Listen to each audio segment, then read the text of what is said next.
Oke, kita akan lanjut. Kita punya pelajaran The Judgment of God. Ini adalah bagian kedua. Kemarin kita sudah belajar bagian pertama.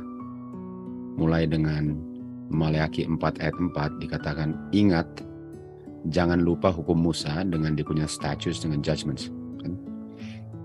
Dan kita sudah lihat, judgment adalah upah daripada pelanggaran dosa. Dan semua orang patut untuk terima upahnya. Dan patut untuk diberikan upah itu karena dia sudah mengerjakannya.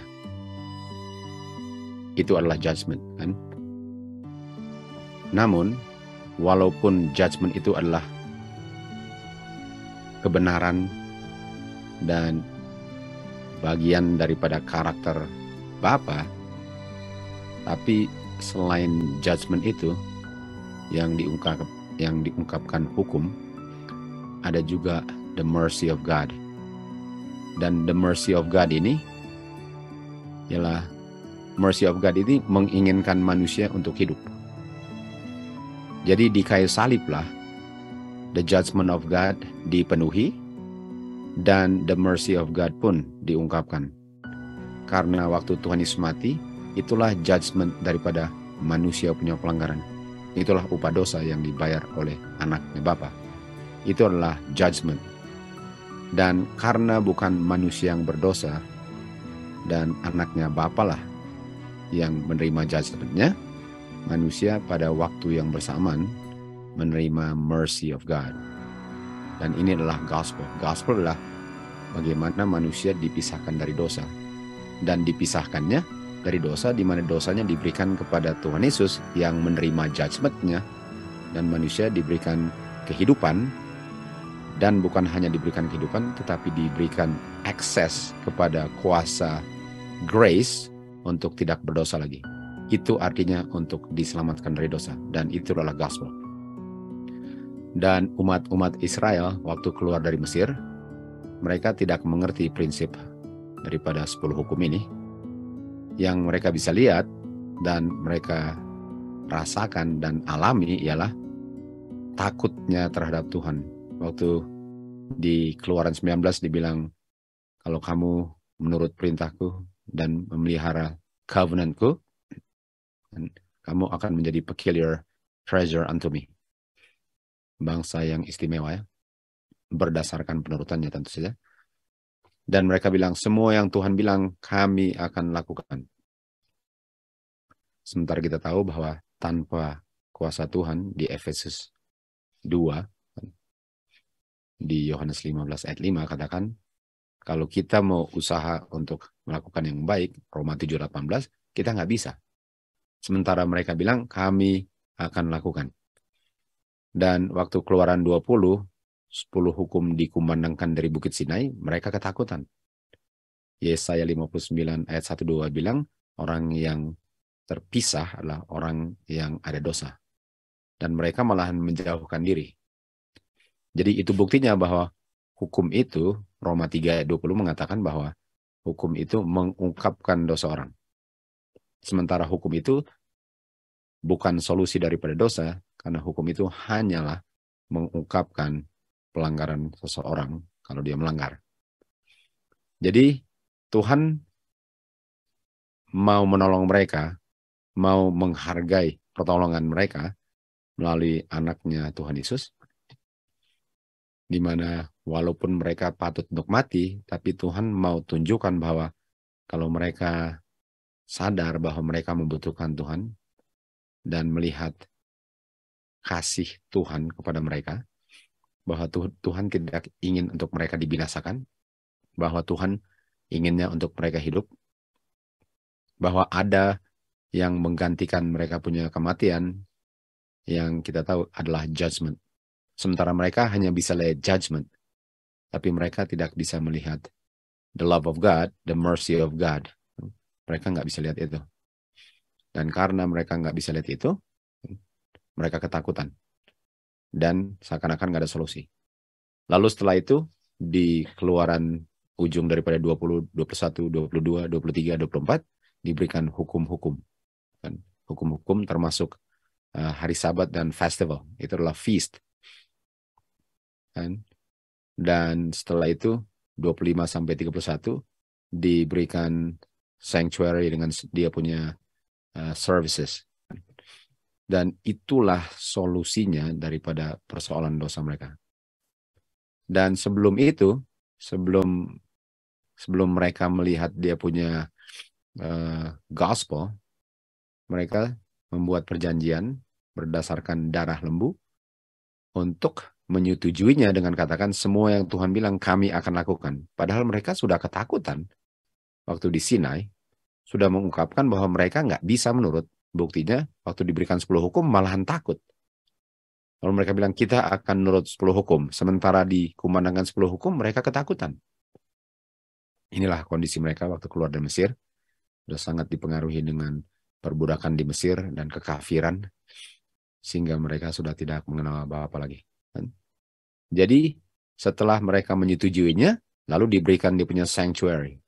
Nampaknya mereka nggak ngerti fungsi daripada sanctuary. Karena sanctuary itulah, kalau mereka mengerti, barulah mereka punya acara ceremonial law dan korban-korban yang mereka persembahkan. Berarti, karena itulah solusinya dalam bentuk simbol yang adalah Tuhan Yesus di kayu salib. Jadi mereka nggak ngerti itu. Dan mari kita lihat sekarang, kita lanjut dengan apa hasilnya dengan mereka tidak mengerti the love of God, the mercy of God, bahwa Tuhan mau menyelamatkan mereka, bukan mau membinasakan mereka, dan tetap menjalankan judgment-nya terhadap anaknya. Apa hasilnya kalau mereka tidak mengerti status judgment dengan sanctuary the love of God? Apa hasilnya? Hanya beberapa minggu kemudian di Keluaran 32, mereka waktu Musa ke gunung kan, waktu Musa ke gunung menerima instruksi untuk dia punya sanctuary service, kita tahu mereka membuat apa? Mereka membuat lembu emas. Dan inilah yang mereka mengerti waktu mereka tinggalkan Mesir. Ini lembu emas mereka buat sendiri dengan tangan mereka, dibentuk sendiri dengan tangan mereka, dan paling kurang mereka bisa lihat. Dan nggak rasa takut. Sementara hukum Tuhan sangat menakutkan, suara Tuhan dengan guntur dan kilat itu menakutkan. Ini mereka nggak rasa takut. Dan kalau nggak rasa takut, artinya mereka nyaman sekali dalam dosa mereka. Karena hukum Tuhan itu membuat mereka gemetar karena ada dosa. Dan di sini mereka bisa lihat mereka dansa, menyanyi, dan loncat-loncat, angkat tangan. Artinya mereka nggak rasa takut. Dan kalau nggak rasa takut, artinya mereka sangat nyaman dalam dosa. Sangat nyaman dalam dosa. Dan sekarang mereka menyembah God. Sementara kita ingat bahwa 10 hukum mengatakan, dan dikatakan juga di judgment yang diberikan kepada Musa, bahwa mereka nggak boleh membuat atau mengukir atau membentuk apa saja yang disembah dari perak dan emas. Sementara mereka sedang lakukan ini. Kan? Dibilang, up, make us gods. Buatlah kita gods. Jadi bagaimana mau sembah God kalau God itu kamu yang bentuk sendiri? Jadi mereka membuat lembu emas dan dibilang inilah gods kita yang membawa kita keluar dari Mesir. Sementara mereka lah yang bawa emasnya keluar dari Mesir. Harus ditenteng emasnya. Lalu mereka bilang inilah yang baru dibentuk ini yang membawa mereka keluar dari Mesir kan. Jadi kita bisa lihat inilah hasilnya daripada orang-orang yang tidak mengerti status dengan judgment, dan walaupun terima status dengan judgment, tapi tidak mengerti atau menolaknya, nggak ada bedanya. Dan kalau tolak status dengan judgment, tentu saja nggak bisa menurut 10 hukum, dan otomatis akan menolak the gospel, sanctuary service, kan? Dan akan menolak Tuhan Yesus sebagai pengganti judgment mereka.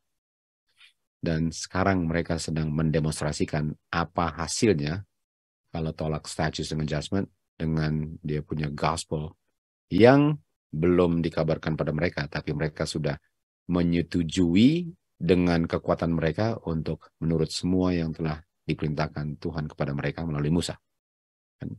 Jadi golden calf apostasy, satu kemerosotan moral, penolakan kebenaran yang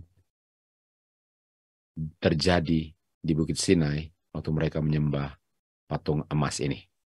Dan ayat 5 dikatakan, waktu Harun melihat ini, dibilang apa?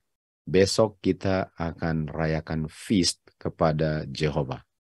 Bayangkan, merayakan feast dalam bentuk seperti ini, kan? Merayakan feast dalam bentuk ini, sementara mereka sudah diberikan tentang hari Sabat dengan festivals, kan? Di mana mereka bertemu 3 kali setahun.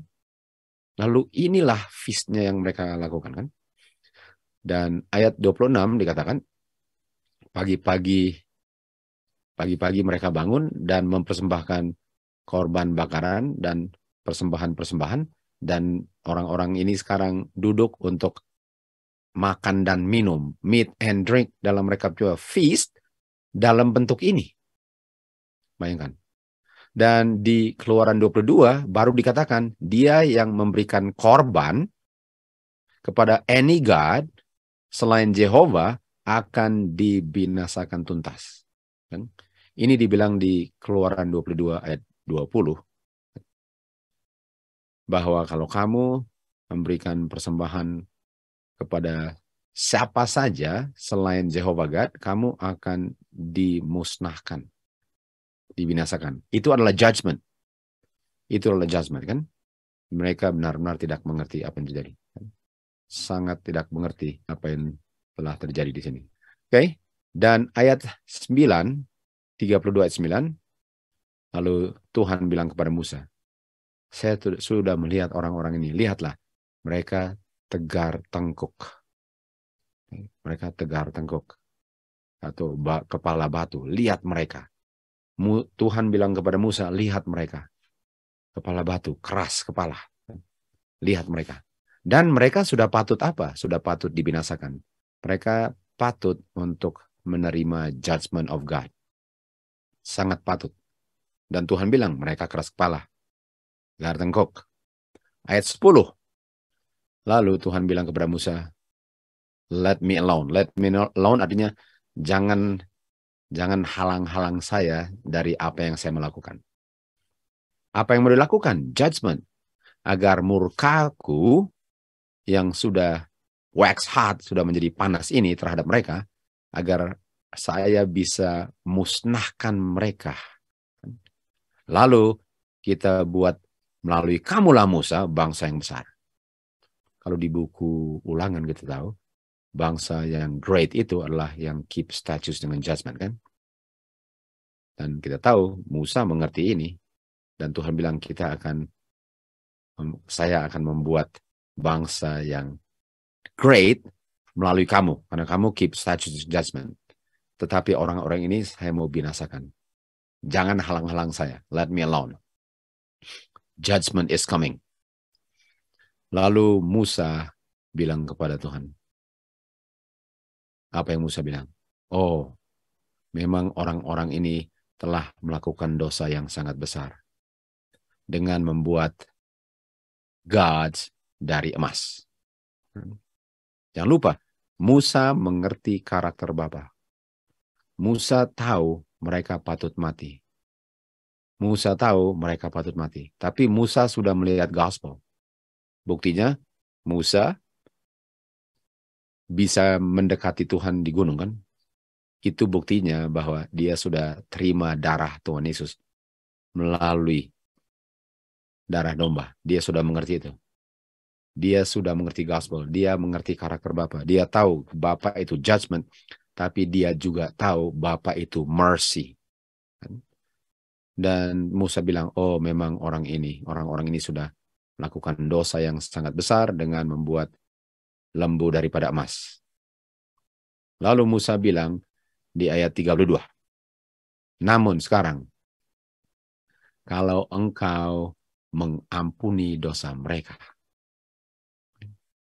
atau ampunilah dosa mereka. Coba lihat ini. Coba lihat ini. Ampunilah dosa mereka. Jadi kalau kita lihat, oh nggak bisa diampuni. Seakan-akan nggak bisa diampuni. Kenapa? Karena mereka sudah patut untuk mati kan? Sama dengan Adam dan Hawa di Taman Eden, mereka patut mati. Mereka sudah dikasih pilihan. Mereka sudah dibilang apa hasil daripada masing-masing pilihannya.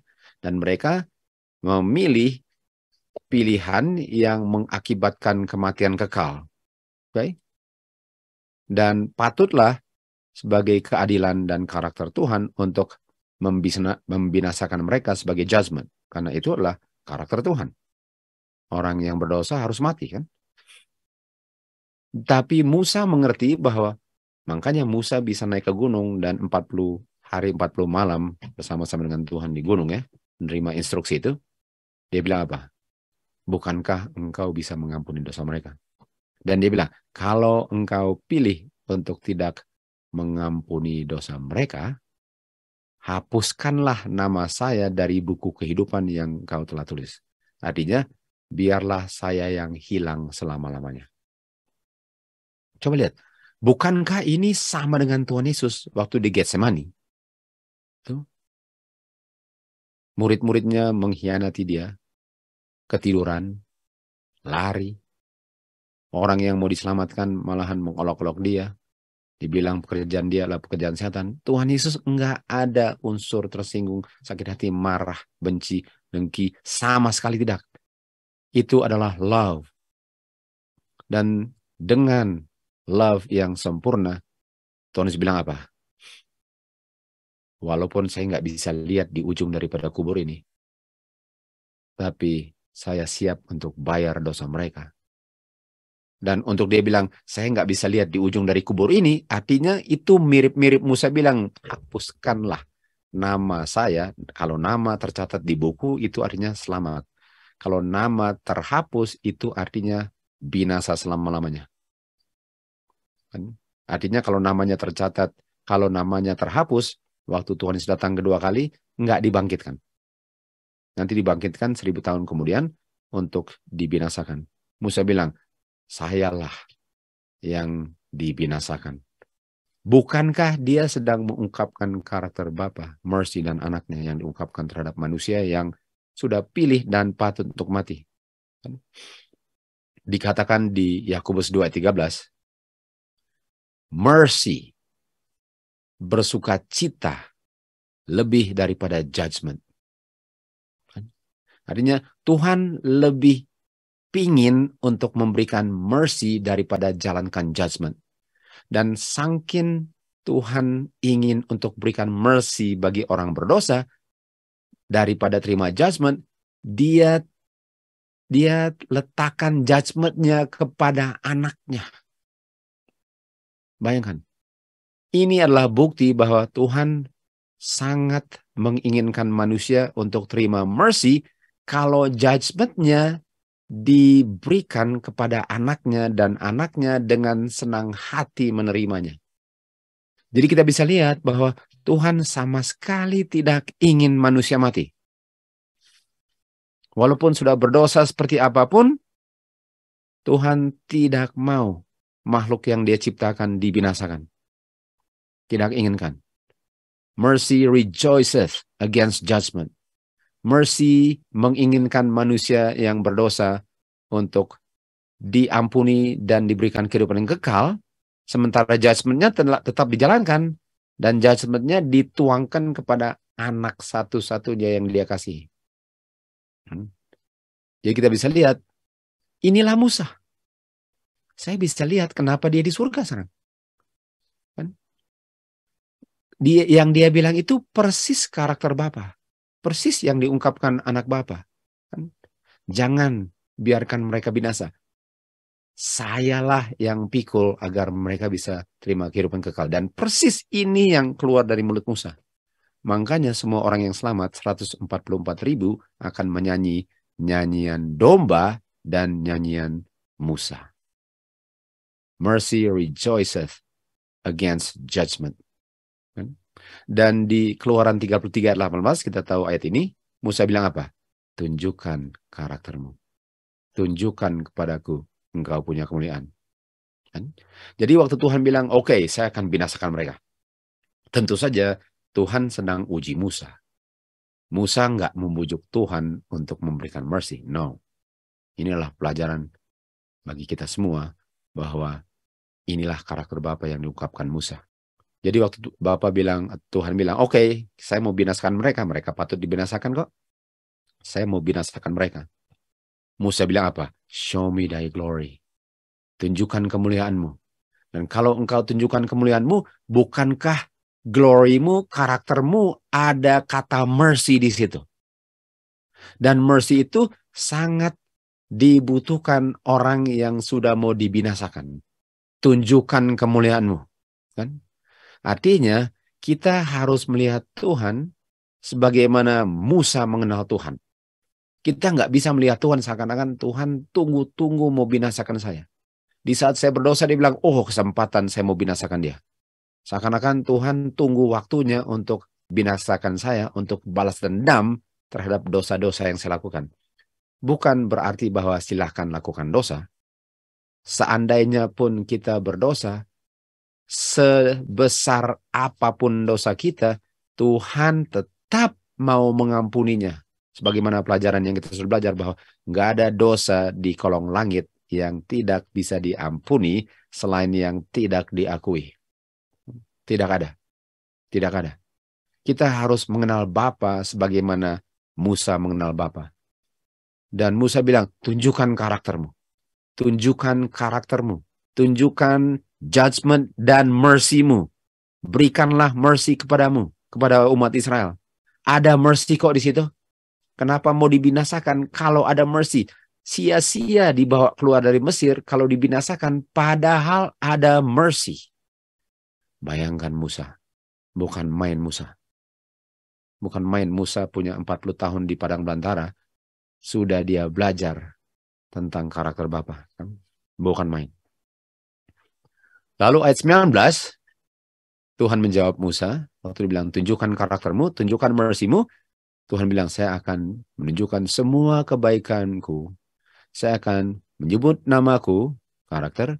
Saya akan gracious kepada siapa yang saya mau gracious. Saya akan tunjukkan mercy kepada siapa saja yang saya mau tunjukkan mercy. Jadi waktu Musa bilang, tunjukkan karaktermu. Bapak bilang, Pak, saya mercy. Saya gracious. Glory adalah spirit, adalah nama, adalah karakter, adalah mercy, adalah grace. Ini yang Musa bilang, tunjukkan ini. Jangan binasakan mereka. Engkau kan merciful, tunjukkan ini. Coba lihat ya, bukan main. Kenapa? Karena kalau mereka melihat karaktermu, melihat mercy-mu, apa hasilnya? Orang yang berdosa kalau dibinasakan nggak ada kesempatan untuk selamat. Tapi kalau mereka ditunjukkan mercy, glory, itulah caranya untuk diselamatkan. Kan? Tuhan tidak inginkan siapapun binasa. Makanya Tuhan mau tunjukkan karakternya. Karena di 2 Korintus 3:18 dikatakan, di saat saya memandang karakter Tuhan yang merciful, di mana saya harusnya mati, saya mulai dirubah karakter saya sesuai dengan karakter Tuhan. Dari glory to glory. Makanya Tuhan bilang, Musa bilang, tunjukkan mercy-mu padaku. Tunjukkan kepadaku mercy-mu dan umatmu yang kau bawa dengan kuasamu keluar dari Mesir, perlu lihat ini juga. Sehingga nggak ada yang perlu dibinasakan. Tentu saja kalau orang sudah lihat dan tolak, artinya dia pilih untuk judgment. Tuhan akan hargai itu. Tuhan akan hargai kalau sudah melihat Tuhan punya mercy, lalu dia tetap pilih untuk judgment, Tuhan akan hargai itu. Walaupun pembinasaan itu adalah dia punya strange act. Tetapi Tuhan lebih ingin orang itu terima mercy daripada dibinasakan. Walaupun Tuhan akan menghargai pilihannya untuk menolak mercy-nya. Kita lihat di Great Controversy 434 dikatakan, hukum Tuhan adalah pengungkapan dalam tulisan dari karakternya Tuhan. Lalu dikatakan di Sabbath School Workers ini, dikatakan bahwa the glory of God yang Musa mau lihat adalah karakternya. Artinya, waktu Musa bilang, tunjukkan kemuliaanmu, Yang Musa mau lihat ialah karakter yang diungkapkan di dalam hukumnya Tuhan. Dan dengan saya merenungkan karakternya, dengan saya melihat hukum Tuhan, saya dirubahkan menjadi seperti dia. Jadi yang umat Israel hanya bisa lihat dari hukum Tuhan ialah judgment. Sementara mereka nggak bisa lihat Tuhan punya mercy dalam hukum yang sama.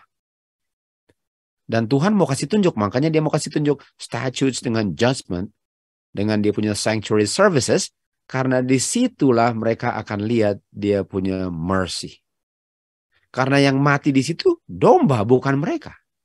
Yang mati di situ bukan orang berdosa, tetapi orang atau anak bapa yang nggak pernah berdosa. Makanya dombanya tak bercacat. Tapi mereka nggak pernah lihat itu. Umat Israel nggak pernah lihat itu dan sudah bilang apa? Oke, semua yang Tuhan bilang kita akan lakukan. Kita nggak mau berdosa. Jadi mereka dibutakan dari the mercy of God. Mereka dibutakan dari the gospel. Mereka dibutakan dari kematian Tuhan Yesus di kayu salib. Yang diungkapkan di 10 hukum yang diuraikan oleh hukum Musa. Itu sebabnya Maliaki bilang, ingat hukum Musa. Dengan status, dengan judgment-nya, sebelum Tuhan Yesus datang. Kan? Sebelum Tuhan Yesus datang. Lalu di Keluaran 34, pada pagi hari, waktu dia siap, dia come up, naik pada pagi hari ke Gunung Sinai. Kan? Lalu Tuhan turun di dalam awan dan berdiri dengan Musa di situ dan menyebut namanya. Ini dia. Waktu dibilang show me the glory, sekarang dikasih tunjuk glory-nya, namanya, karakternya, hukumnya, kemuliaannya. Lalu dikatakan 34 ayat 6, sorry, Tuhan bilang apa? The Lord God merciful, gracious, panjang sabar, long suffering, goodness. Ini yang Musa lihat. Dan waktu dia lihat ini, kita sudah tahu dia akan lihat dia punya sanctuary service. Waktu dia turun, dia akan bawa 10 hukum kan? Dia lihat ini. Dan Musa bisa lihat. Musa tahu. Makanya Musa bilang, ampuni mereka. Sementara Tuhan bilang, saya mau binasakan mereka. Musa bilang, ampuni mereka. Engkau kan ada mercy. Lalu ayat 7 dikatakan, keeping mercy. Selalu mau memberikan mercy. Dan mau mengampuni pelanggaran dosa mereka. Ini yang Musa bilang, saya tahu engkau mau mengampuni. Saya tahu engkau kirim anakmu supaya satu pun tidak binasa. Kenapa mereka harus dibinasakan? Tunjukkan kemuliaanmu. Bukan main. Bukan main. Kita perlu sekali untuk mengerti karakter Bapa. Karena kalau enggak, kita enggak tahu siapa yang kita sembah. Kalau kita hanya pikir bahwa Bapa itu siap untuk membinasakan saya, dan selalu pikir, oh Bapak udah marah kali. Bapak udah capek lihat saya berdosa terus. Oh no. No. Enggak pernah. Karena bukan karakter Bapak itu untuk capek lihat saya. Bapak mau tolong saya karena saya enggak bisa berhenti berdosa. Kenapa Bapak mau capek untuk lihat orang yang enggak pernah berhenti berdosa? Kalau dia datang untuk tolong orang untuk berhenti berdosa. Kan? Tapi bukan artinya bahwa kita tetap berdosa kan. Jadi waktu Musa bilang tunjukkan glory-mu, itu sama dengan tunjukkan gospel-mu. Kan? Dan waktu tunjukkan gospel, Tuhan kasih tunjuk dia punya sanctuary services kan. Nama, merciful, gracious, long suffering, panjang sabar, abundant in goodness and truth, limpah dalam kebaikan dan kebenaran, dan mengampuni pelanggaran dan dosa-dosa. Ini yang Musa bilang, tunjukkan itu. Tunjukkan karaktermu Bapak. Nggak ada yang perlu dibinasakan kecuali mereka tolak. Dan apa ini? Kita lihat ya, ini yang saya garis bawahi. Long suffering dengan goodness. Apa itu long suffering dengan goodness? Long suffering dengan goodness, paling kurang 2 yang saya pilih di atas ini, adalah apa? Buah roh. Itulah buah roh. Kan? Itulah buah roh. Jadi kalau kita memiliki buah roh, kita akan seperti Musa. Seperti Bapak juga, seperti itu. Itu artinya memiliki karakter. Ya. Tapi bukan berarti bahwa orang yang tetap berdosa dan menolak kebenaran, itu tidak patut untuk menerima judgment, dan tentu saja hanya Tuhanlah yang menentukan kapan judgment-nya, bukan manusia. Tapi kita selalu siap untuk menolong orang dengan kebenaran yang Tuhan sudah berikan. Hanya Tuhanlah yang tahu sejauh apa penolakan akan kebenaran kalau kita berikan dan mereka tolakkan. Jadi kita bisa lihat bahwa ini adalah buah roh. Bapa punya karakter adalah the fruit of the Spirit. Oke, sekarang di 2 Korintus 4 ayat 4 dikatakan, setan, the God of this world, ya, telah membutakan pikiran orang-orang yang tidak percaya, karena kalau mereka percaya, mereka akan lihat terang daripada kemuliaan Injil Kristus. Artinya kita bisa lihat bahwa umat Israel apa? Buta.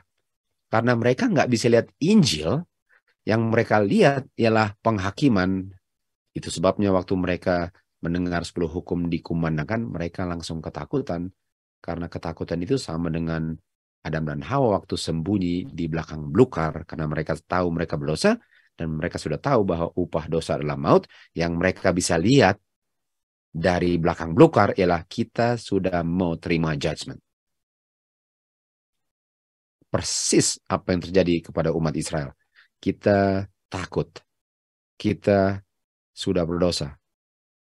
Kita terima judgment. Walaupun mungkin mereka nggak sadar itu, tapi itulah kenyataan yang mereka rasakan.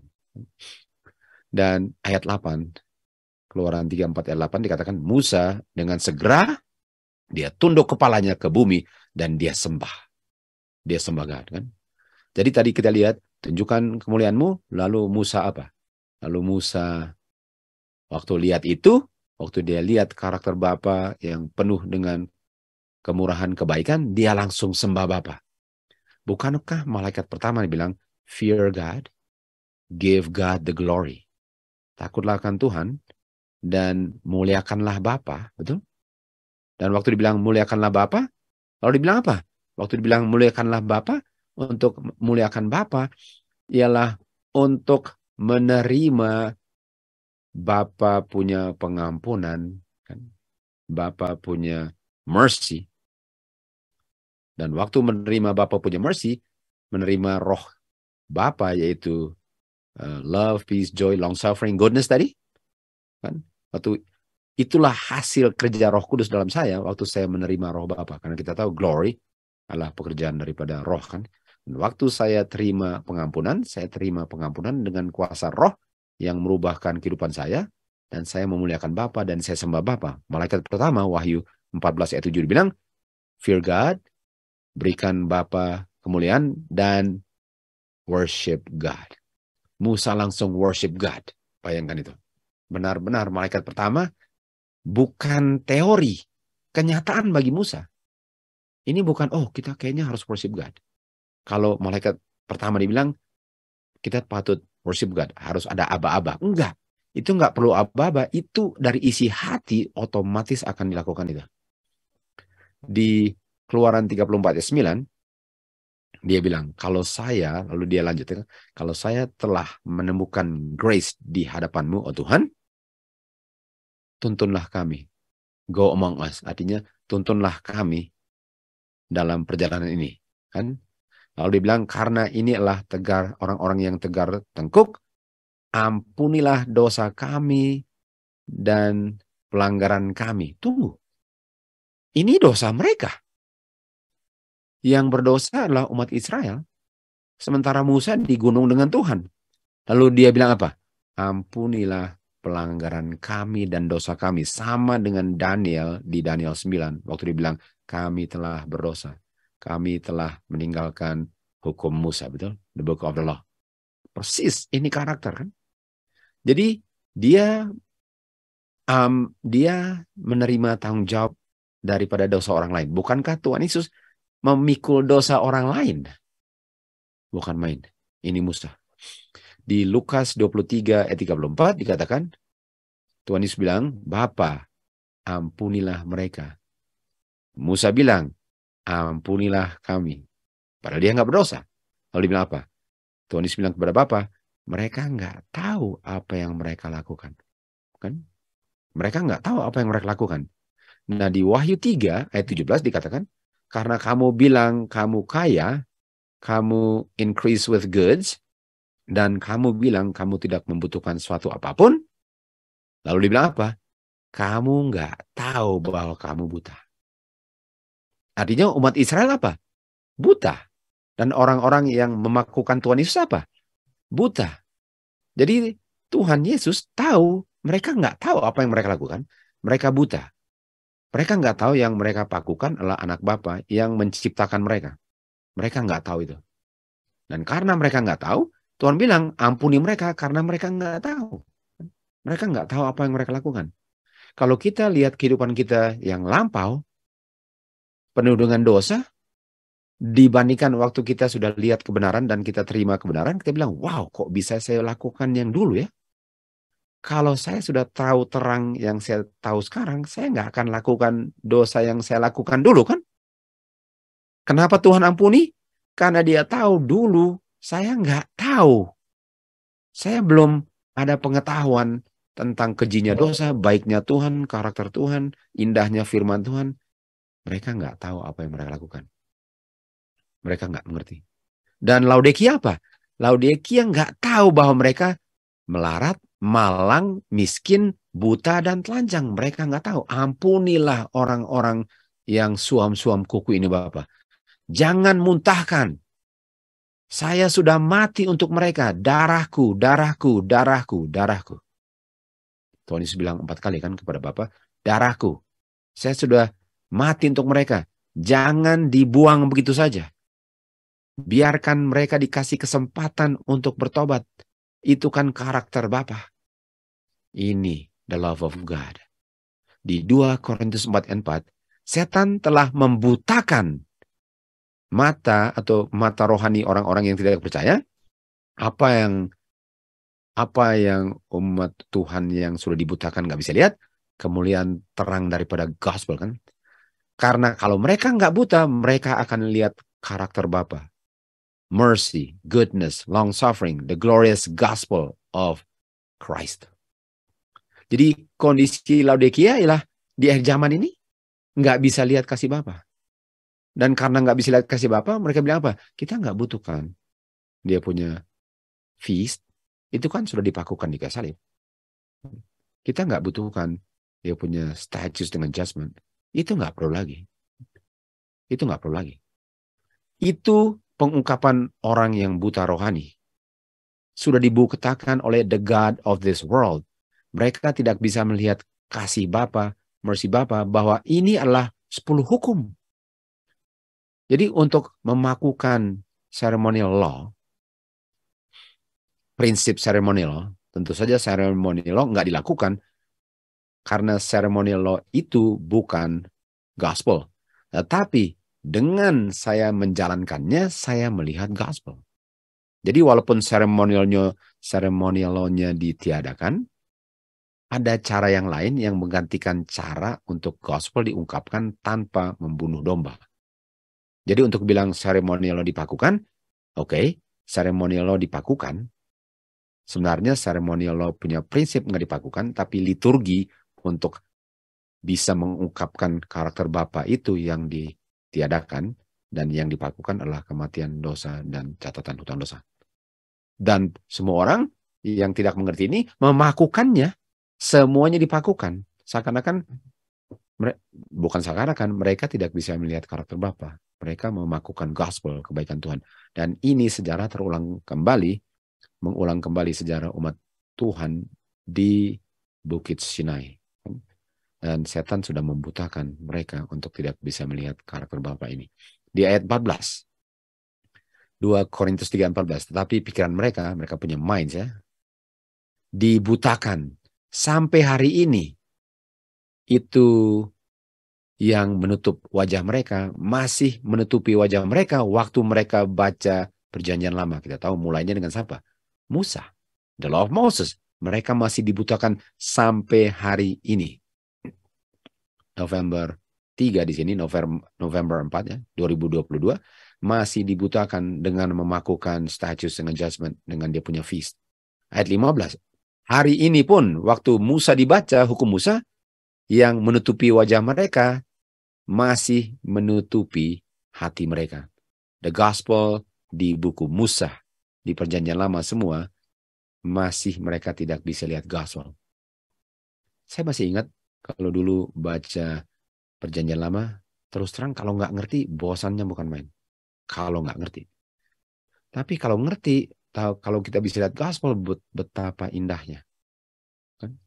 Jadi dulu terus terang saya butanya bukan main. Perjanjian baru aja buta, apalagi perjanjian lama dulu. Itu benar-benar nggak pernah belajar. Dan waktu mulai belajar pun saya nggak pernah bisa lihat gospel. Dan capek sekali mau baca buku imamat dan semua itu ulangan. Waduh. Tapi sekarang bukan main indahnya. Bukan main indahnya.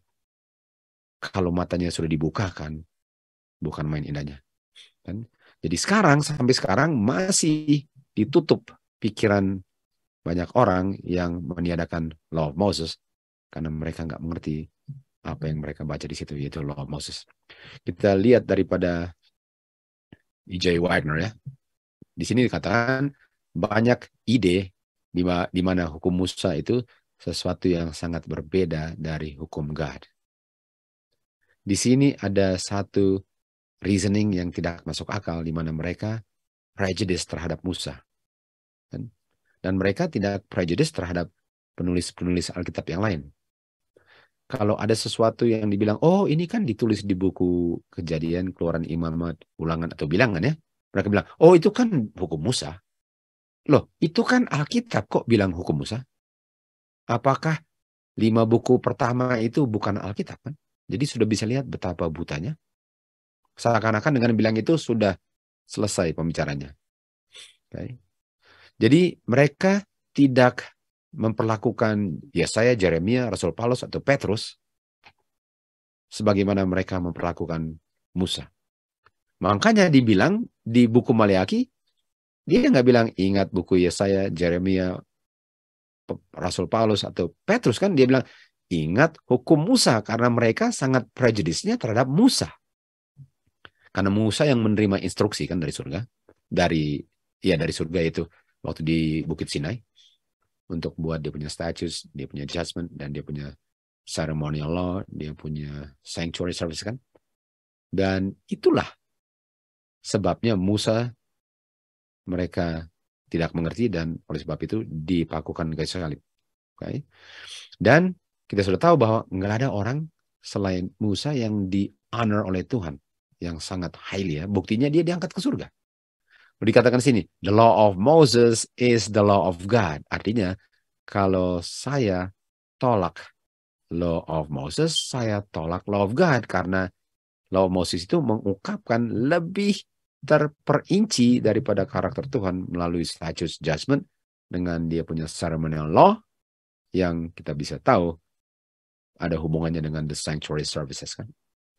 Ini dia, dipakukan semuanya. Musa kita tahu, Musa nggak membuat hukum apa-apa. Itu bukan hukumnya Musa. Untuk dibilang hukum Musa itu karena hukum itu disampaikan kepada umat Israel melalui Musa.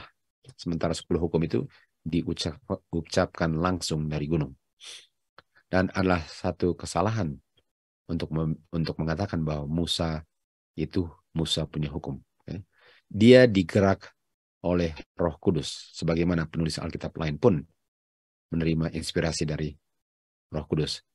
Siapa saja yang menolak tulisan Musa, dia menolak, membuang tulisan atau firman Tuhan. Jadi dalam hal ini, banyak orang sudah dibutakan. Sudah dibutakan daripada karakter Tuhan yang diungkapkan dalam hukumnya, yang dibilang adalah hukum Musa. Di 2 Korintus 3 ayat 13 dikatakan, waktu Musa mengenakan tudung untuk menutupi wajahnya karena wajahnya bersinar-sinar, sehingga umat Israel tidak bisa melihat the end daripada yang di-abolish. Jadi yang di-abolish punya end yang nggak bisa lihat ya. Jadi ada sesuatu yang di-abolish yang namanya the end yang mereka nggak bisa lihat. Apa itu the end? Nah, kita tahu the end ini adalah 5056, kita sudah pernah belajar kan, namanya telos. Dan kalau kita lihat di sebelah di Roma 10 ayat 4 di Perjanjian Baru, Kristus adalah the end. The end daripada the law. Jadi apa yang mereka nggak bisa lihat dari yang di-abolish?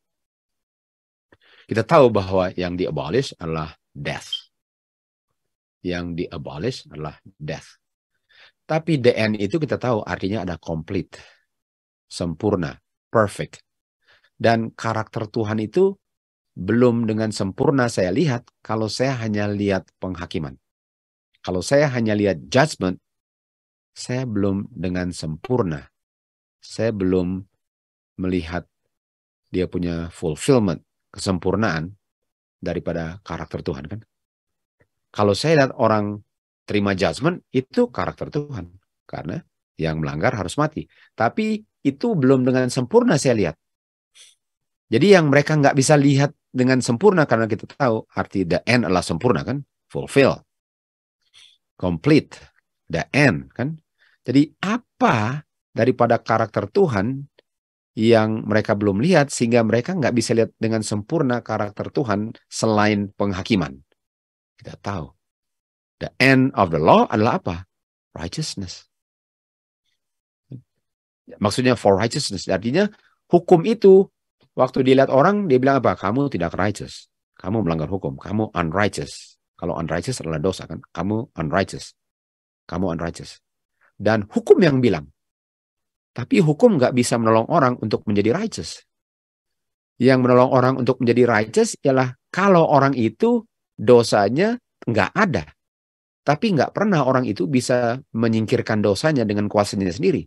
Hanya bisa disingkirkan dengan diberikan kepada Tuhan Yesus. Dan Tuhan Yesus memberikan, Tuhan Yesus punya righteousness kepada dia. Sehingga hukum bilang sekarang apa? Kamu righteous. Kamu righteous. Jadi untuk saya terima righteousness, Tuhan Yesus harus hidup sempurna, memenuhi karakter Bapa yang sempurna, justice Tuhan penuhi waktu dia mati. Mercy, dia ampuni orang yang patut mati. Jadi, untuk saya terima righteousness-nya Kristus, itulah the end of the law. Sementara orang-orang Israel, dan banyak orang di akhir zaman yang nggak bisa mengerti ini, mereka hanya bisa lihat penghakiman daripada hukum Tuhan. Padahal itu status judgment dan ceremonial law menunjukkan bukan hanya penghakiman karena ada yang mati, tapi Tuhan punya mercy. Jadi untuk terima righteousness harus ada yang terima justice-nya Tuhan, kan? Dan saya terima mercy-nya Tuhan. Itu righteousness. Dan hanya Tuhan Yesuslah the end of the law. Artinya yang mereka nggak bisa lihat daripada kematian domba adalah kematian Tuhan Yesus. Karena kematian Tuhan Yesus itulah the end of the law. Makanya waktu Tuhan Yesus mati dia bilang apa? It is finished. Finish artinya apa? The end. Saya sudah dengan sempurna mengungkapkan karakter Bapa. Waktu saya mati itu judgment. Dan karena saya mati saya bisa ampuni kamu, berikan mercy Bapa. Itu adalah the end of the law. Jadi mereka nggak bisa lihat gospel, kayu salib. Karena kita tahu kayu salib darah adalah gospel. Mereka tidak bisa lihat gospel di dalam ceremonial law. Ceremonial law hanyalah glorious karena ada gospelnya. Tanpa gospel itu sama dengan jalankan liturgi yang nggak ada artinya. Sama dengan hari Sabat kita berbakti, itu nggak ada gunanya kalau saya tidak bisa lihat karakter Bapa dan hidup sesuai dengan karakternya. Itu sama dengan meat and drink, tapi tidak bisa menghargai kematian Tuhan Yesus dan mercy-nya yang dia berikan kepada saya. Itu sama dengan masih buta. Untuk bikin meat and drink, sama dengan bunuh domba kalau saya tidak bisa lihat the end of the law. Mereka nggak bisa lihat Kristus. Jangan kita melakukan kesalahan yang sama dengan melakukan meat and drink seakan-akan saya punya keselamatan dengan saya partisipasi dalam meat and drink. Itu sama dengan orang-orang Yahudi atau orang-orang Israel waktu keluar, yang penting sudah bunuh domba, saya udah selamat karena saya bunuh domba. Tidak. Tidak ada keselamatan dengan bunuh domba. Keselamatan untuk melihat kasih Bapa dan judgment Bapa dalam ceremonial law atau meat and drink di mana saya sedang berpartisipasi.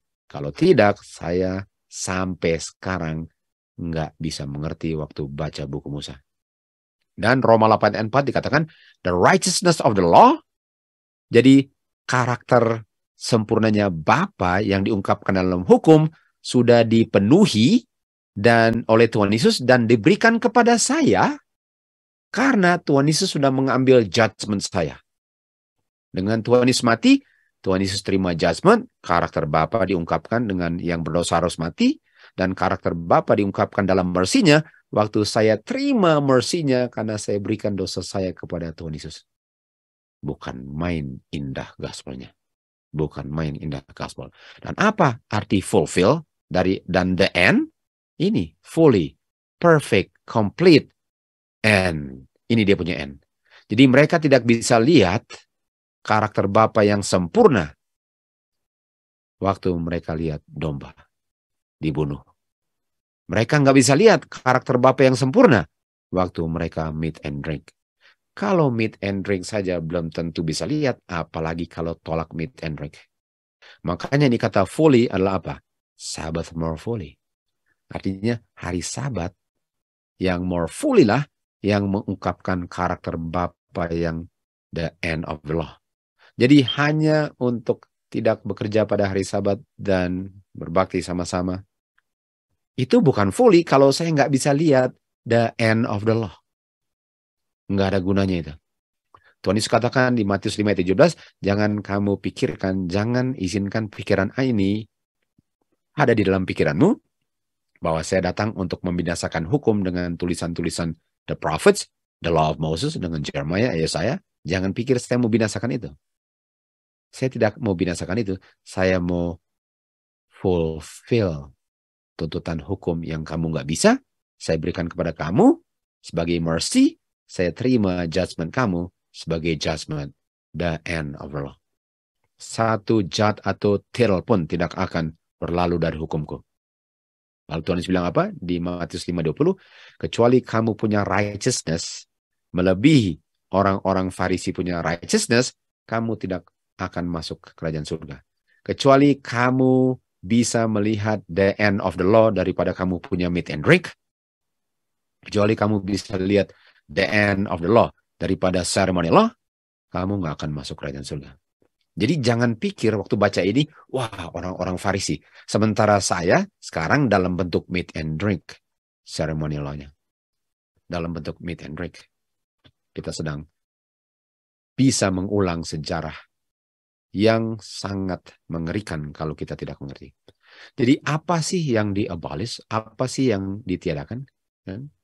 Karena kita lihat di sini, Musa menutupi wajahnya dan umat Tuhan nggak bisa melihat the end, the light of the glorious righteousness gospel of Christ. Mereka nggak bisa lihat itu.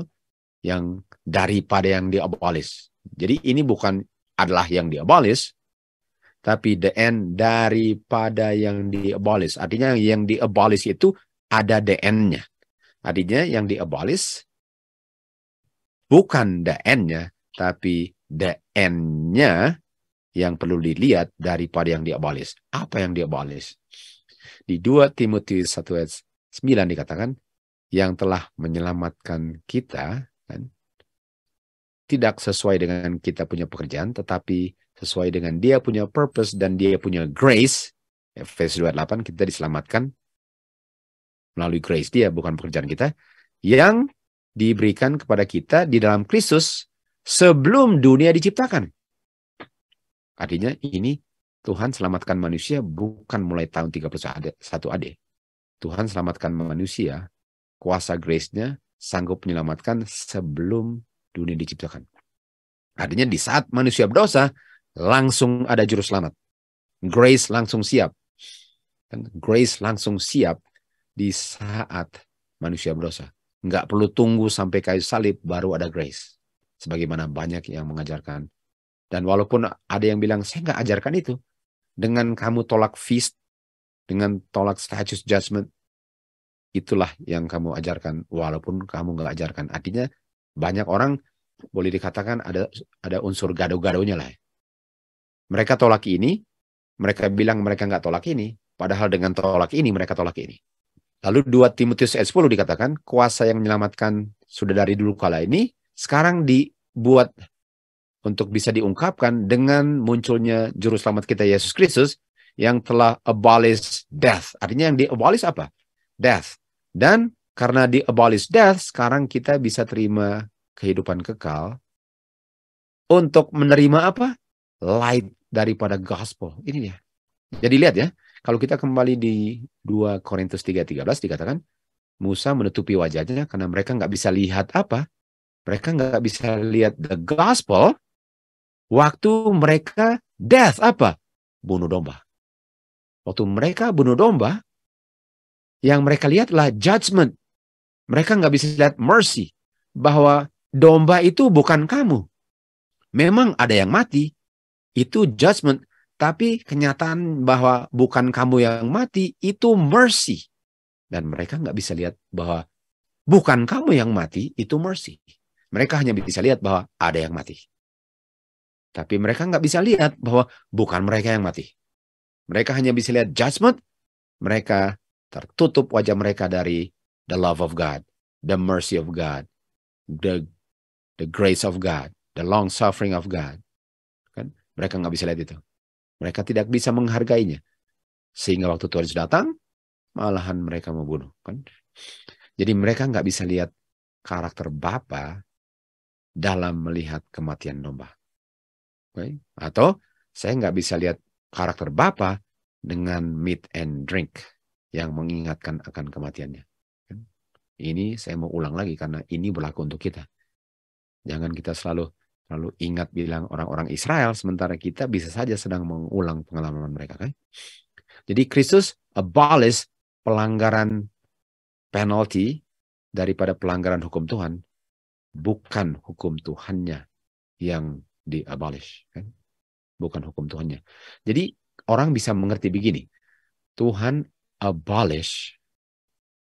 Waktu di sini katakan, mereka tutup wajah mereka, orang yang salah mengerti ya, sehingga mereka tidak bisa melihat the end. Dan saya nggak tahu apa artinya maksud mereka end. Pokoknya mereka bilang yang sudah di-abolish.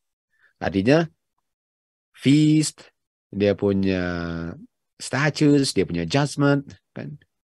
Law of Moses, itu yang di-abolish mereka di sini. Yang mereka bilang di sini, itulah yang di-abolish. Padahal bukan.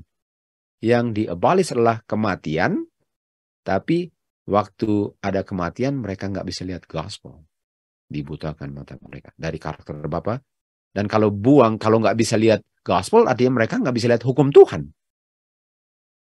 Dan untuk memakukan semua itu adalah untuk memakukan hukum Tuhan. Tuhan Yesus bilang lagi, saya nggak mau binasakan, saya mau fulfill kan. Saya mau fulfill. Nah, di sini Tuhan Yesus katakan, kalau kamu akan melanggar salah satu hukum ini dan kamu ajarkan orang lain untuk tidak perlu melakukannya, binasa. Kan? Jadi dengan saya mengajarkan bahwa itu sudah dipakukan di kayu salib, yang saya bilang persis apa yang setan bilang. Karena setan ingin sekali hukum Tuhan untuk dipakukan ke kayu salib, karena setan sangat benci hukum Tuhan. Peperangan di surga adalah peperangan terhadap hukum Tuhan. Dan kalau saya pakukan ke kayu salib hukum Tuhan, saya sedang melakukan pekerjaan yang dimulai setan di surga. Di surga sudah dilakukan. Jadi katakan, kalau kamu ajarkan itu, he shall be called the least in the kingdom of heaven. Kan? Masuk kerajaan surga pun tidak kan. Lalu dikatakan lagi, kecuali kamu punya righteousness melebihi orang Farisi, artinya, kamu bisa saja lihat judgment Tuhan benar, tapi kamu nggak bisa lihat righteousness Tuhan. Seperti di sini ya, Matius 5:21. Dikatakan, jangan membunuh. Jangan membunuh. Nah, ini prinsip daripada righteousness ya. Bisa melihat karakter Tuhan itu yang mengungkapkan dosa. Sekali lagi, hukum Tuhan mengungkapkan dosa. Kalau saya tidak bisa lihat karakter Tuhan, saya nggak bisa lihat dosa saya. Kalau saya salah mengerti karakter Tuhan, kalau saya nggak kenal hukum Tuhan, saya nggak bisa lihat dosa waktu saya berdosa. Kan? Walaupun saya bisa lihat dosa, tapi yang saya lihat nggak dosa yang dilihat Tuhan. Artinya orang Farisi hanya bisa lihat sebagian daripada dosa, sementara mereka nggak bisa lihat akar daripada dosa. Itu righteousness mereka. Dikatakan di 10 hukum, di Sinai diungkapkan jangan membunuh. Karena kalau kamu membunuh, kamu akan terima apa? Judgment, kan? Jadi Tuhan Yesus di Matius 5:21 ada judgment, kan? Jadi Tuhan nggak singkirkan judgment. Tuhan nggak bilang, oh kamu sekarang nggak terima judgment. Tuhan bilang, kamu sudah dengar kan? Bahwa barang siapa membunuh akan terima judgment. Betul. Lalu Tuhan Yesus bilang ayat 5:22. Tapi saya bilang. Nah, tapi saya bilang. Coba ya. Tapi saya bilang. Nah, waktu Tuhan bilang, kamu jangan membunuh, kamu akan terima judgment. Kenapa Tuhan bilang? Kenapa? Ayat berikut Tuhan bilang, tapi saya bilang. Nah, tapi saya bilang itu seakan-akan berlawanan dengan apa yang ayat sebelumnya yang benar, kan? Ngerti kan? Jadi kalau Tuhan bilang, jangan membunuh. Kalau bilang, tapi saya bilang. Nah, tapi saya bilang artinya sama atau beda? Beda. Jadi Tuhan bilang, kalau kamu membunuh, kamu akan terima judgment. Betul, tidak salah itu. Tapi saya bilang, tapi apa? Kita sudah tahu apa. Tapi kalau kamu mengakui dosa, saya akan ampuni kamu, kan? Bukankah itu righteousness of the law yang sempurna? Jadi orang Farisi cuma bilang apa? Wanita ini sudah berzina, dia harus dilempari batu, betul? Benar itu. Tapi saya bilang, ampunilah dia supaya nggak ada yang dilempari batu. Jadi mereka nggak bisa lihat the righteousness of the law, the fulfillment, the end of the law, the complete character of God daripada 10 hukum. Tapi saya bilang, Tuhan bilang di sini kan, 5:7, jangan berzina. Lalu Tuhan bilang apa? Tapi saya bilang.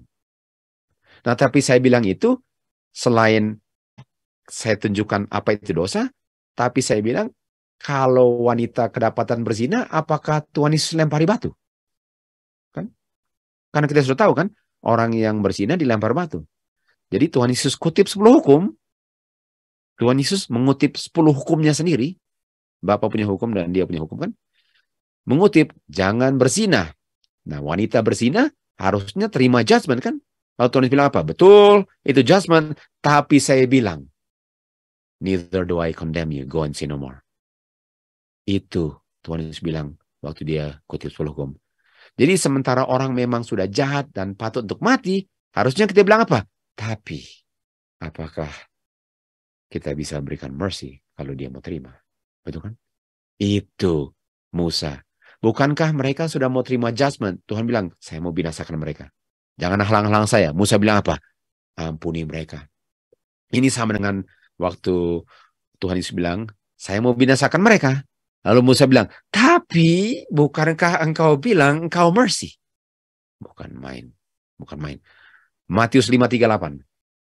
Kamu telah dengar, mata diganti mata, gigi diganti gigi, mano i mano. Betul? Kalau kamu lakukan, judgment. Ayat 39. Tapi saya bilang. Tapi saya bilang apa?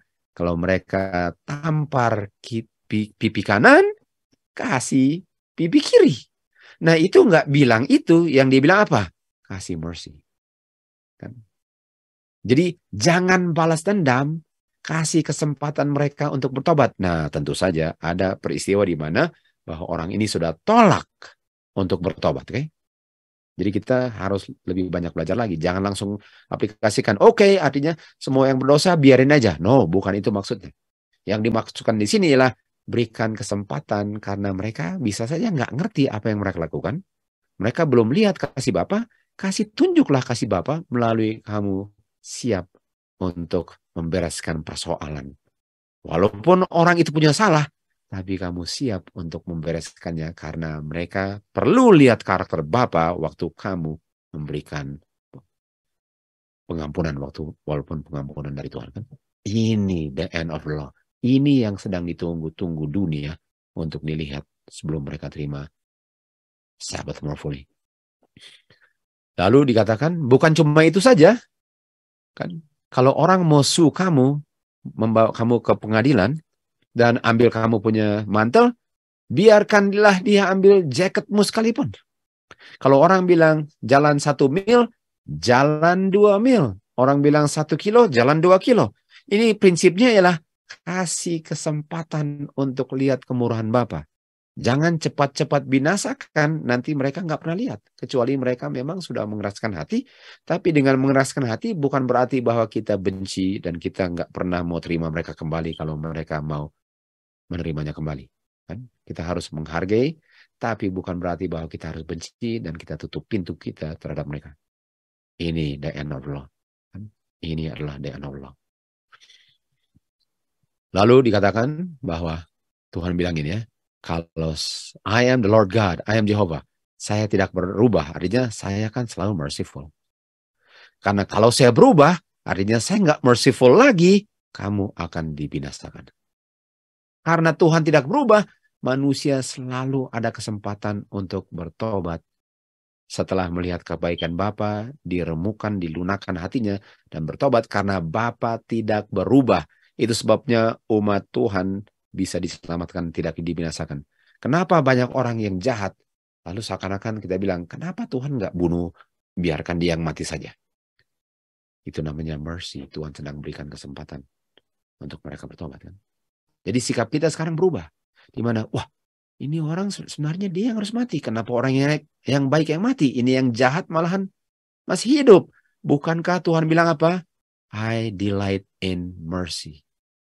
Mercy rejoiceth against judgment. Itu kan? Ibrani 13:8. Tuhan Yesus sama kemarin, hari ini, dan selama-lamanya. Kita harus melihat karakter Bapa di kayu salib. Karena kayu salib itu. Karena kayu salib itu. Sebelum kayu salib, setelah kayu salib. Kalau kita lihat kayu salib, saya bisa lihat saya yang harus berada di situ. Dan karena bukan saya, itu mercy. Dan karena ada yang di situ, itu judgment. Dan seperti itulah kita harus memperlakukan orang lain kalau kita memang memiliki roh Tuhan. Kan? Jadi penting sekali untuk kita mempelajari karakter Tuhan melalui firman-Nya, nubuatannya, kan? Supaya kita akan menjadi seperti apa yang kita lihat. Judgment atau mercy, penghakiman atau kemurahan. Matius 7:1, jangan menghakimi, karena sebagaimana kamu menghakimi mano imano, demikian juga kamu akan dihakimi. Sebagaimana kamu menghakimi orang lain, ukuran kamu menghakimi orang lain lah yang diukur terhadap kamu. Mano imano. Artinya, kalau saya nggak mau bereskan sesuatu dengan orang lain, saya bilang kepada Tuhan, jangan bereskan dosa saya dan engkau. Kalau saya nggak mau menyelesaikan persoalan, yang saya bilang, Tuhan, jangan selesaikan persoalan saya. Mano imano. Sebagaimana kamu memperlakukan orang lain, kamu minta Tuhan untuk memperlakukan kamu sebagaimana kamu memperlakukan orang lain. Diberkatilah orang yang merciful, karena dia akan menerima mercy. Tetapi orang yang hanya mau menghakimi, dia minta hanya untuk dihakimi dan tidak terima mercy. Kan? Lalu dikatakan di James 2:13, mercy lebih diinginkan Tuhan daripada umat Tuhan dibinasakan. Mercy rejoiceth against judgment. Lalu Matius 23:23, cilakalah scribes dengan orang-orang Farisi hypocrites. Kamu pay tithe daripada mint dengan anise dengan cumin, sementara kamu tidak melakukan yang lebih berisi dan lebih berat daripada hukum. Apa yang lebih berat daripada hukum? Judgment and mercy and faith. Inilah yang harusnya kamu lakukan, kamu tidak lakukan. Artinya orang-orang Farisi bikin ini, bikin itu, bikin ini, bikin itu, tapi mereka nggak ada mercy. Nggak ada mercy kan? Dan mereka punya judgment itu, judgment tanpa mercy. Jadi apa itu the weightier matter of the law? Righteousness-nya daripada 10 hukum yang tidak dimengerti oleh orang Farisi. Gospel itu the weightier matters of the law. Itulah yang mengisi gandum itu dan yang tidak dimiliki oleh sekam. Judgment, mercy, and faith. Nah, judgment ini artinya kita tetap akan judgment itu tetap akan lakukan. Artinya kalau orang berdosa tetap harus terima dia punya sanksi efeknya, tapi bukan berarti bahwa kita benci dan kita tidak mau mengampuni kalau dia minta pengampunan, kan? Itu maksudnya. Oke, sekarang Matius 23 ayat 24 dikatakan, kamu orang-orang buta sedang menuntun orang-orang buta. Setan selalu berusaha untuk mengalihkan perhatian manusia dari Tuhan untuk memperhatikan manusia sebagaimana mereka memperhatikan bishop, kepala gereja, pendeta-pendeta, dan professors of theology. Sebagai mereka punya guides. Ini guides ini. Sebagai mereka punya guides. Jadi, sementara kalau prinsip ini artinya bishop, pastor, professor of theology, bisa saja mereka buta, lalu kita yang buta mau dituntun orang buta, betul? Nah, belum tentu bahwa mereka buta ya. Tapi kita punya penuntun adalah firman Tuhan, roh Tuhan, kan? Makanya where there is no vision, kan, the people perish. Di mana nggak ada tuntunan roh Tuhan, umat Tuhan buta. Jadi kalau kita tolak firman Tuhan, kita buta. Dan kalau kita mengharap untuk manusia menuntun kita, mudah-mudahan dia berdasarkan firman Tuhan. Tapi kalau enggak, dan ini dikatakan bahwa pemimpin-pemimpin sama dengan orang Israel. Mereka buta, lalu mereka mau menuntun orang-orang yang buta. Sebagaimana tadi kita baca bahwa banyak orang menuntun orang-orang yang buta untuk meniadakan law of Moses. Padahal itu adalah hal keselamatan. The weightier matters of the law. Matius 1 ayat 18 dikatakan, sebelum mereka come together, sekarang kelahiran Tuhan Yesus seperti ini. Maria, kan, espoused to Joseph, kan? Jadi Maria ini sudah ditunangkan ya. Espoused itu kayak sudah ditunangkan kepada Yusuf sebelum they came together. Artinya sebelum mereka bersetubuh. Okay?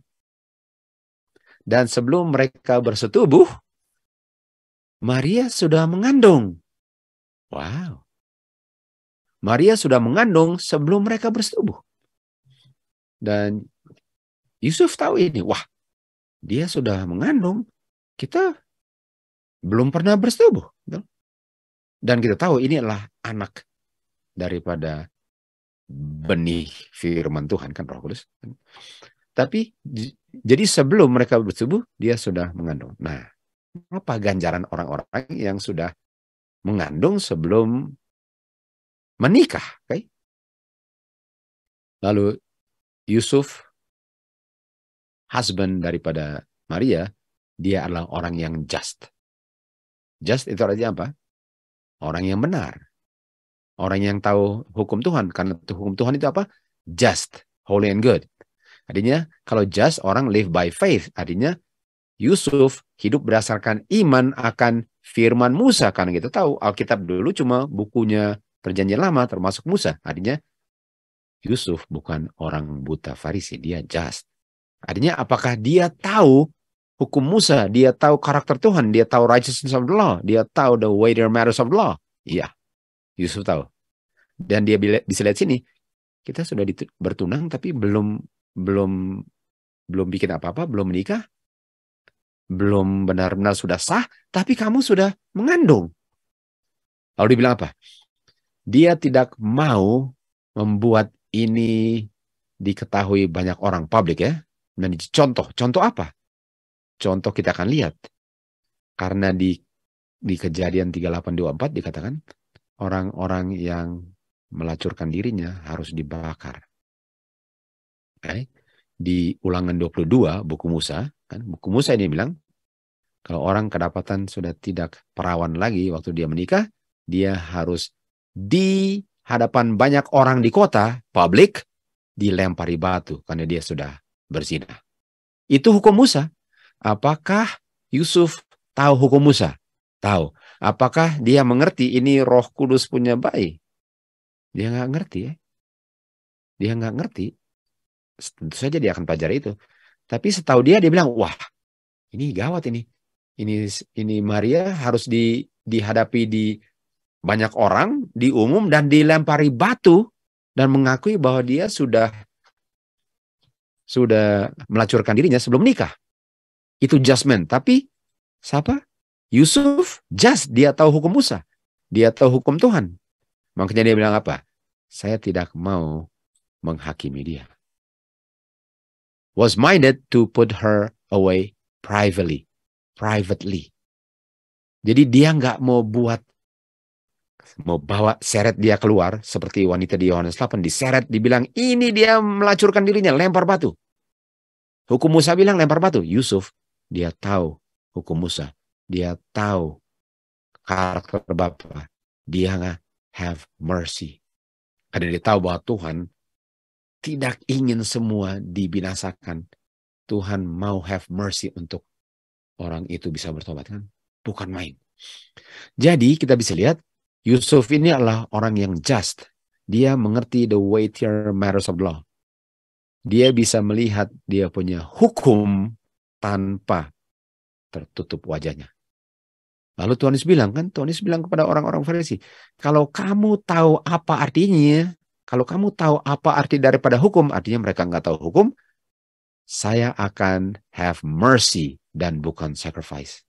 Apakah Yusuf mengerti ini? Kalau kita lihat hanya dari hukum yang setengah pandangannya yang buta itu, Maria harus dilempar batu.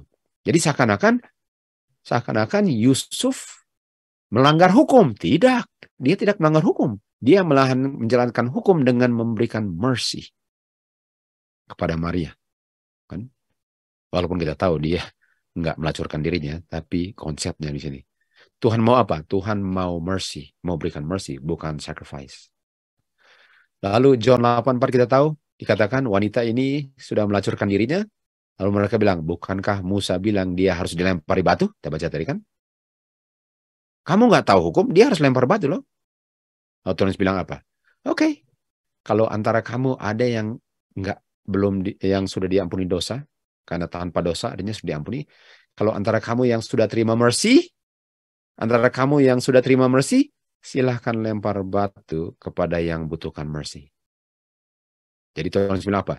Jangan kamu menghakimi orang lain, karena sebagaimana kamu menghakimi, kamu pun akan dihakimi. Artinya perlakukanlah orang lain sebagaimana Tuhan sudah perlakukan kamu. Kita tahu semuanya pulang.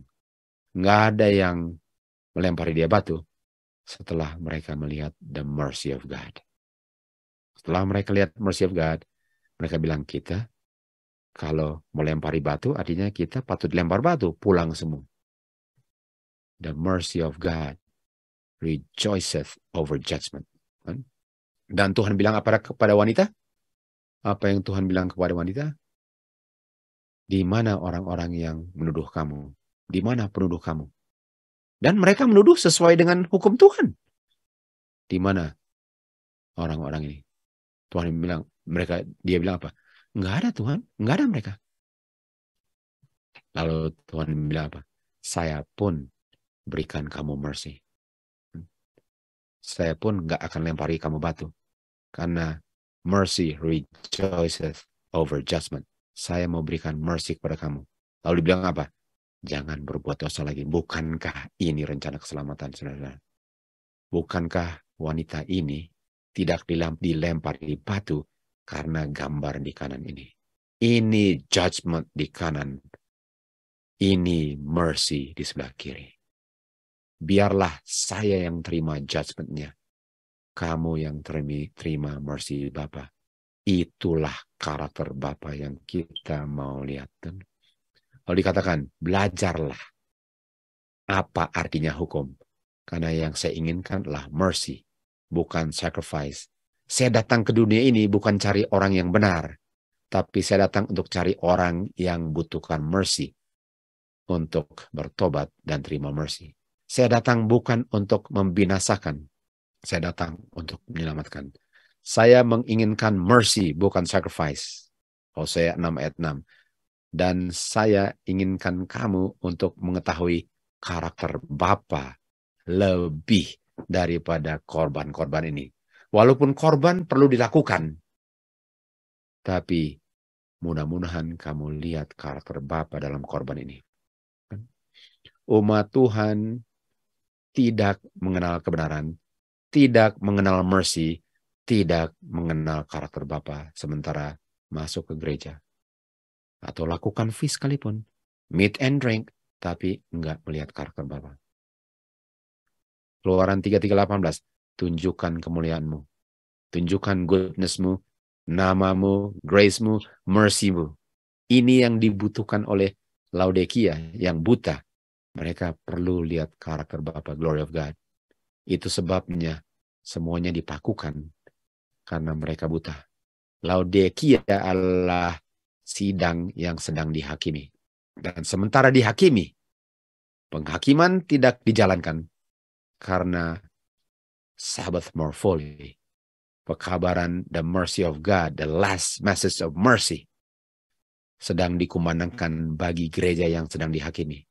Sementara wanita ini, gereja ini, Laodikia di akhir zaman, sedang mau dilempari batu. Pekabaran the last message of mercy, and the earth enlightened with His glory, sedang dikabarkan agar tidak seorang pun yang harusnya dilempar batu perlu dibinasakan, tetapi menerima mercy-nya God. Tuhan bilang di Mika 6 ayat 6, saya akan datang. Shall I come before him with burnt offerings? Apakah saya akan datang dengan korban-korban? Apakah Tuhan senang dengan ribuan-ribuan domba jantan? 10 ribuan minyak, sungai minyak? Kan? Dan memberikan saya punya anak untuk saya punya pelanggaran? The fruit of my body for sin of my soul. Jadi dikatakan di sini kan bahwa apakah yang Tuhan inginkan dia punya korban-korban? Betul, Tuhan butuhkan korban untuk pelanggaran.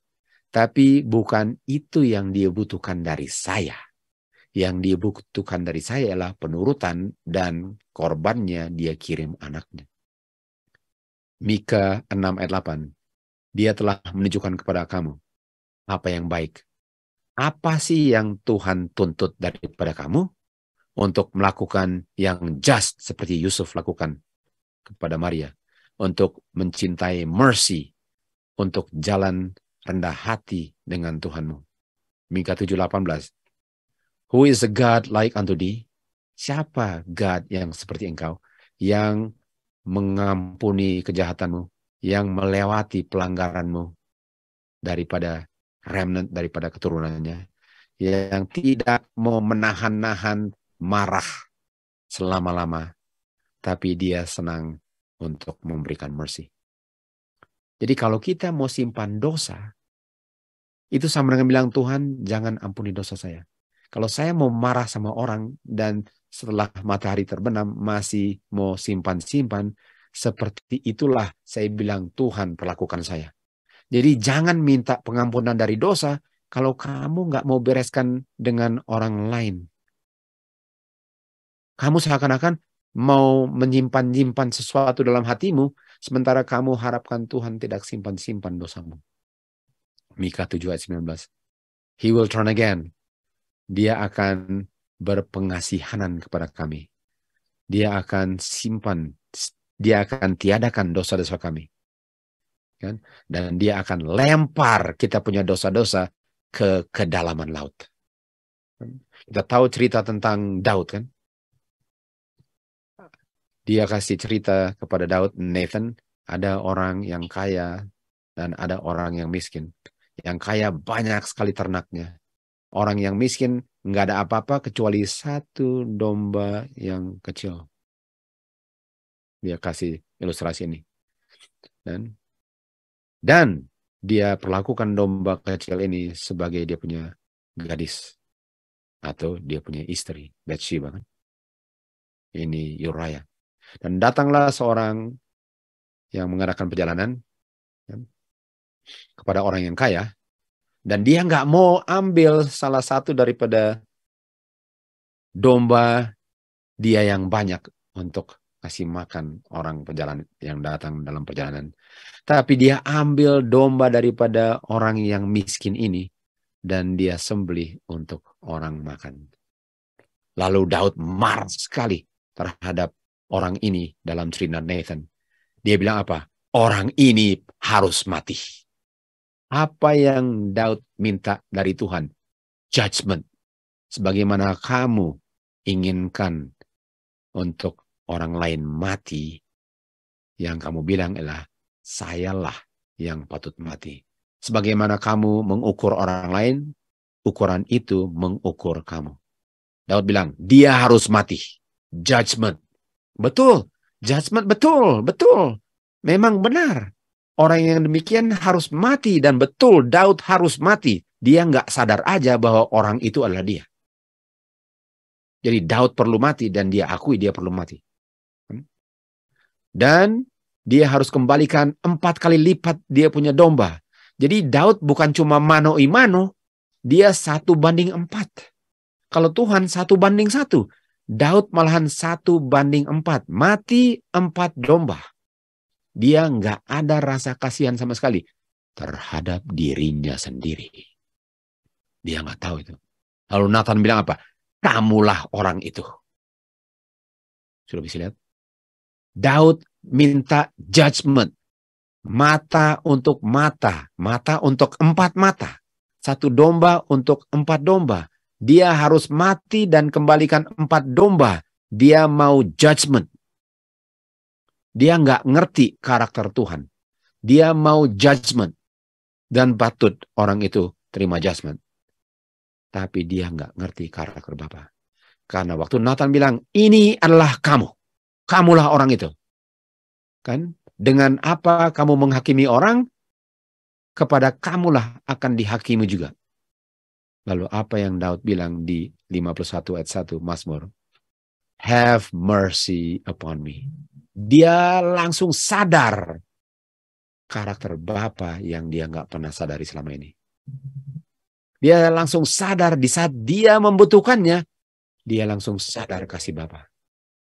Sengaja dibukakan ini kepada dia untuk melihat bahwa kalau kamu mau judgment, kalau kamu mau memperlakukan orang judgment, itu yang kamu minta kepada dirimu sendiri. Dan waktu dia sadar itu, baru dia lihat bukan main dia patut matinya, sebagaimana dia mau orang lain mati. Padahal orang lain itu nggak ada, dialah orang itu. Barulah dia lihat the mercy of God. Dia lihat, oh Tuhan, ampunilah aku. Berkemurahanlah kepada aku. Sesuai dengan thy loving kindness. Sesuai dengan multitudes daripada engkau punya tender mercy. Hapuskanlah dosa-dosaku. Bukan main Daud melihat the end of the law. Waktu dia sadar, dia bilang apa? For his mercies are great. Bukan main saudara. Tuhan Yesus sudah datang. Dan pekabaran ini menunjukkan bahwa bagaimana kita mau diselamatkan kalau kita tidak merciful kepada orang lain. Sebagaimana Bapa dan Anak sudah merciful kepada kita. Itu karakter Bapa yang kita perlu renungkan dalam kita punya feast, dalam kita punya status judgment, dalam apa yang kita lakukan. Itulah tujuan daripada belajar firman Tuhan. The end of the law, righteousness of the law. Kalau manusia menghakimi, dia menghakimi sesuai dengan dagingnya. Dia punya flesh. Artinya kalau flesh, oh dia harus mati. Biarkan dia mati. Kan? Dan di Yeskel 16 ayat 3, tapi Tuhan nggak menghakimi berdasarkan flesh. Kan? Karena flesh itu sangat tidak baik. Tuhan menghakimi, dan waktu menghakimi pun, dia offer dia punya mercy. Kan? Dia nggak inginkan satu orang pun mati. Nah, di Yeskel 16 dikatakan, and say, thus said Lord God unto Jerusalem, kamu punya kelahiran kan adalah kelahiran tanah Kanaan. Bapamu orang Amorite, artinya orang kafir, ini bicara tentang orang kafir, Amorite. Ibu kamu orang Hittite, orang kafir. Kan? Kamu lahir dan kamu punya pusar tidak dipotong. Artinya kotor. Kamu tidak dicuci air bersih, kamu kotor. Tidak disalted, digarami. Ini lambang-lambang pembersihan kan? Kamu tidak dibersihkan. Artinya Tuhan sedang bilang melalui Yeskiel bahwa ini orang-orang penuh dengan dosa. Orang kotor. Orang kotor. Jangan lupa, Tuhan tidak judge sesuai dengan flesh. Sementara orang lihat, waduh, dia bukan main dosanya. Inilah yang sedang digambarkan. Kamu kotor, orang kafir, kamu orang kotor. Kalau manusia judge seperti Daud, waduh, hilang dia. Akan binasa dia, betul? Akan binasa. Makanya Roh Nubuat bilang, nanti di surga saya akan sadar bahwa dengan catatan saya masuk ke surga, saya akan sadar bahwa tetangga saya yang saya bilang hilang ada di situ. Sementara yang saya harap selamat nggak ada di situ. Kalaupun saya di situ karena sudah bertobat kan. Jadi ini orang yang penuh dalam lumpur dosa. Lalu apa yang dibilang? Nggak ada yang peduliin kamu. Nggak ada yang berpengasihanan kepada kamu. Kamu dibuang di ladang terbuka. Kan? Kamu adalah jijik di hadapan orang-orang. Sejak kamu lahir, born in the flesh. Tapi apa yang dibilang? Waktu saya melewati engkau, ini sama dengan ini cerita tentang orang Samaria ya, yang masuk dalam jurang. Kamu penuh dengan darah artinya dosa. Kan? Saya bilang kepada kamu, waktu kamu penuh dengan darah, kamu mati, dosa, hidup. Hidup artinya apa? Saya berikan saya punya roh. Saya berikan pengasihanan saya berikan saya punya roh. Saya nafas kepada kamu sama dengan di Yohanes 20 ayat 22, saya berikan kehidupan. Saya bilang kepada kamu yang masih dalam dosa, hidup, lahir dalam roh. Jadi Tuhan waktu lihat orang kotor, dia nggak lihat kotornya, dia lihat potensi orang itu. Dia lihat bagaimana kamu setelah kamu dilahirkan kembali. Bagaimana kalau kamu sudah cinta kebenaran. Dia lihat saya dalam kondisi saya benci dosa. Sementara dia lihat saya cinta dosa, dia lihat saya, inilah kamu kalau kamu sudah bertobat. Inilah kamu kalau roh saya hidup dalam kamu. Makanya Tuhan bilang apa? Kalau Tuhan lihat saya dalam potensi saya, masa dia mau binasakan saya kalau dia lihat potensi saya? Kalau dia bisa lihat saya murni, cinta Tuhan, rela mati untuk kebenaran, masa dia nggak mau ampuni dosa saya dan berikan mercy kalau potensinya adalah anak-anak Bapa di mana Bapa tidak malu untuk bilang dia Bapa mereka. Daud sudah terbuka matanya. Tudungnya yang menutupi mata dia sudah dibuka. Dia sudah lihat the weightier matters of the law. Kalau kita lihat orang sekarang, kita lihat potensinya. Jangan kita melihat orang sesuai dengan daging kita. Kita lihat orang sesuai dengan bagaimana kalau dia sudah lahir kembali. Itulah bagaimana kenapa Bapa dan Anak selalu mencintai kita, karena yang dilihat adalah potensinya, bukan kenyataan babak belurnya sekarang. Restore unto me. Pulihkan kembali sukacita keselamatan. Artinya dulu dia hilang kan. Dan dia bilang apa? Saya akan share kepada orang yang berdosa. Engkau punya ways. Apa? Engkau punya karakter. Saya akan share kebaikanmu Bapa.